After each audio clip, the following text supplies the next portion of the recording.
What's up, YouTube? This is Sam the Dapper Tiger. Today is kind of a crazy day. So this morning I was on Nate and Anthony's show, right? While we're on the show, Mr. Buysalot says he's in my neck of the woods and he's seeing Craigslist Hunter. I haven't even gotten a chance to go up to Craigslist Hunter's store.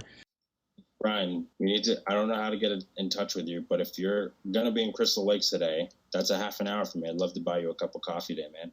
Oh, you are going to CP. Okay. Video opportunity. Sorry. I've been wanting to go. When I tried to go, the pandemic happened and I couldn't go.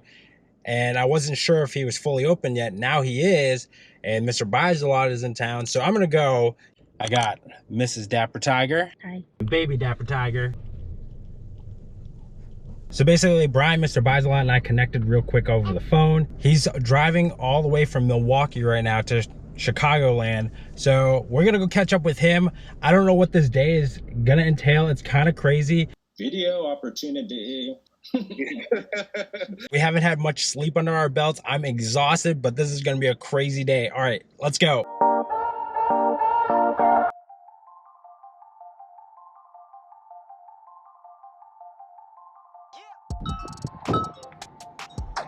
There we go.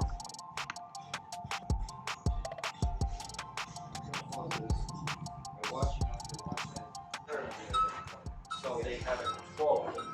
That's why they pretty much putting a push on. Sam? There he is. What's going on? It's Pete. Man, it's super weird. How you doing? Weird. Well, Too. nice to finally meet you, man. Pleasure. Ruby. Of course. It's not. Crazy bird. It's not an official trading post visit without a Ruby. What's going on? Not much. I thought I'd come by. And he was on live stream with it's Pittsburgh and Pittsburgh, yes. Yeah. every damn hustler. Every day? Yeah. Yeah. So they had me on this morning. We were talking about Macari because I sell a lot of Macari. And right in the middle of like the interview, he's like, "Oh yeah, I'm gonna be in Crystal Lake." I was like, "Say what?" So he stopped everything, and then we caught up afterwards, traded information. I was like, "Well, I've been looking for an excuse to come up this way, anyways." Yeah. Sell them to him and pretty much be looking for the deal. Oh, there she is. Hello. Oh, that's your wife. That's my wife. I got you. So, yeah. Hello. Nice. Nice to meet you. This is Christina. A little baby, huh? Yeah. Boy or girl? Boy. Boy? So, Little tiger. Generation C. Did you look around? Yeah, I'm going to. You ever been to my shop? I don't think so. Mm-mm. No. All right, girls around. Yeah, that's why I'm like, I might as well. Yeah, it's great stuff. Look, I made a friend. Oh. Hey, honey. Honey and baby.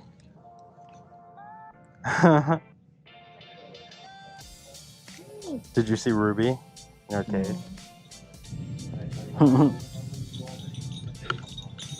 You sound like the door.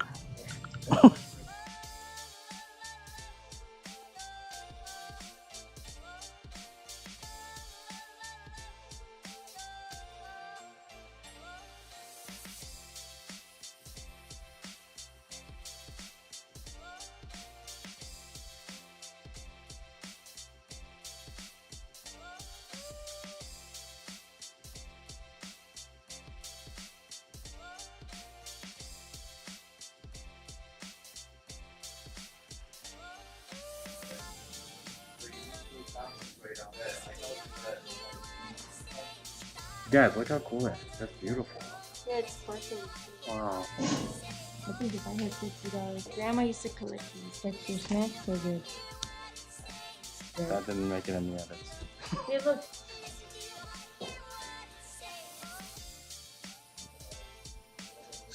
Yeah. Yum. Oh, cute. Look at this. This is what part-time pickers needs for his vintage Vintage wrappers. vintage tampons. Okay. Look at this. Bad dudes. Soul fade. Cool. Somebody bought this. Like, that's awesome.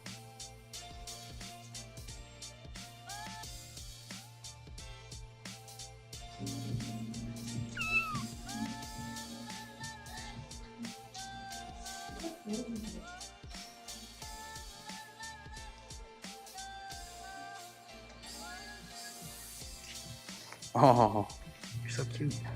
So cute, so cute.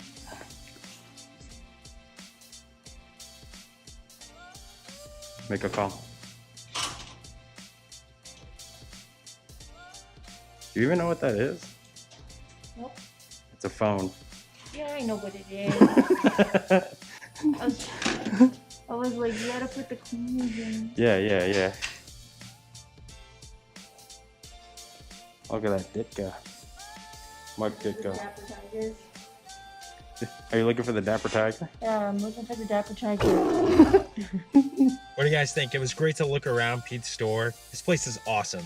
I had a blast talking to Pete and Brian. We covered so many topics. It's all about the lifestyle. It's not about the money anymore for me at all.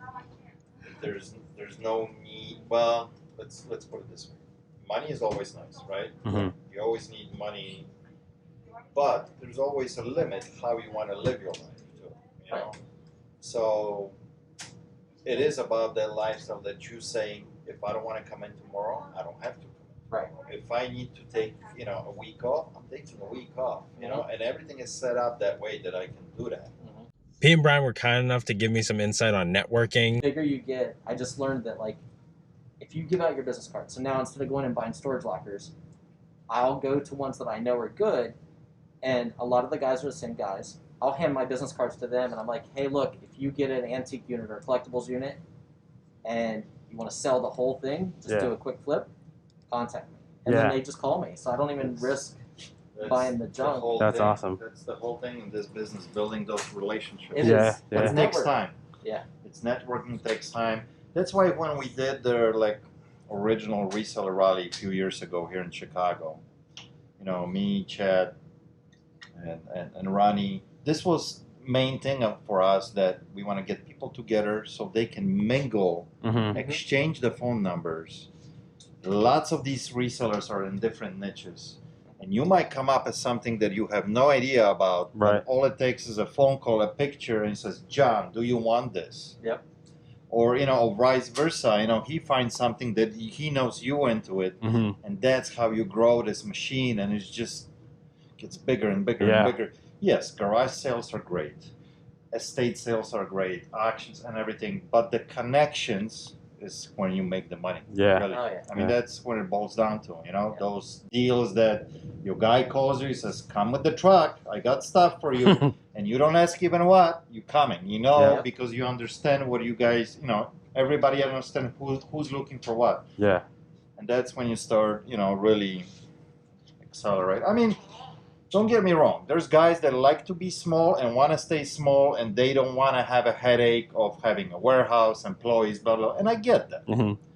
And you can definitely, do it and be a one-guy show and make good living and don't have the headaches. Yep.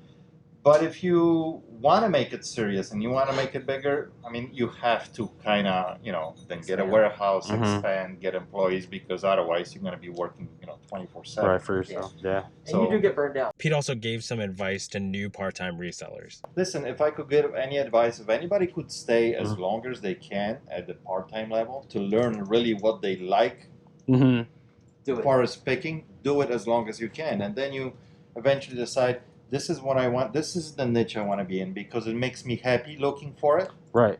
It never gets boring that way. Right. If it becomes to the point that you just sourcing for stuff because you can make a couple bucks on this and that, but it doesn't excite you, it gets so repetitive and boring. Eventually you burn out so quick that's why so many people can't do this. Yeah. They disappear. But if you find a couple niches that really get you excited and you go after it and you understand, you can just walk into the room and from a distance, there's $300 laying right there. That's what it's all about. So then Brian tells us this ridiculous find and sale that he had. I bought a Route 66 sign at Leesport Flea Market. In the morning, I walked up, this other dealer that I know buys transportation stuff. Picks up, he's looking at it, he's like, I don't know. He asked the guy, it's $20. It's an enamel sign from the 30s and 20s. I'm like, oh man, I missed this. And the guy puts it down. He asked him if he'll do $10.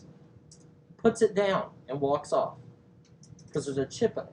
I lift it up. I see there's a stamp on the back. I'm like, this is old. It's not a reproduction. Even if it was a reproduction, it would cost more than $20. Right. I was like, hey, how much did you say on the sign? He says $20. I said, I'll take it. No question asked. No nothing. He pulls another sign out of the car. It's a Conestoga wagon from Ohio, from some road like 741 or something. I buy that. I put that on eBay that night. It brings $840. I am super excited. I put the Route 66 sign on eBay. It winds up selling for a little over $13,000.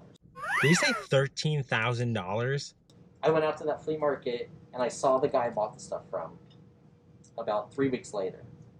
And I gave him an envelope and said, hey, you know, like, how much is this on the table? And it was $10 for a toy that was worth $10.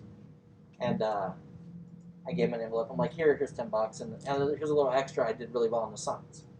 I had $2,000. He chased me down the aisle, and he's like, oh, I think you made a mistake. And I'm like, no. I said, I did really well with the signs. I said, I had no clue. Took a shot. Yeah. Did great. I said, just remember me. Yeah. And he's like, I don't need your money to remember you. And he's like, I appreciate it.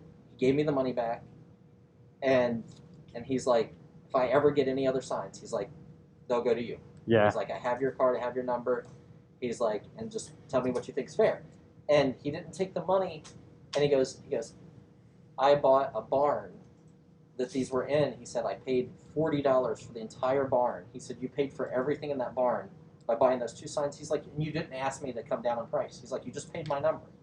And I was like, why would you argue with somebody over $5 or $10 on something that even crappy would have been $100? Yeah. Well, that's how you build those relationships. Yeah, that's man. Exactly how you start, you know. So. And that's exciting. Like you get that hit, and then you go to that flea market.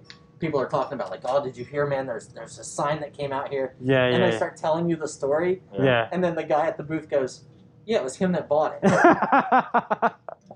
My day's not over yet. I got to get ready for this live stream right now. Tonight, we're going to be on Eric OBX Picker's channel. We're going to be featuring Ray as the entrepreneur. We can't wait to have him on tonight.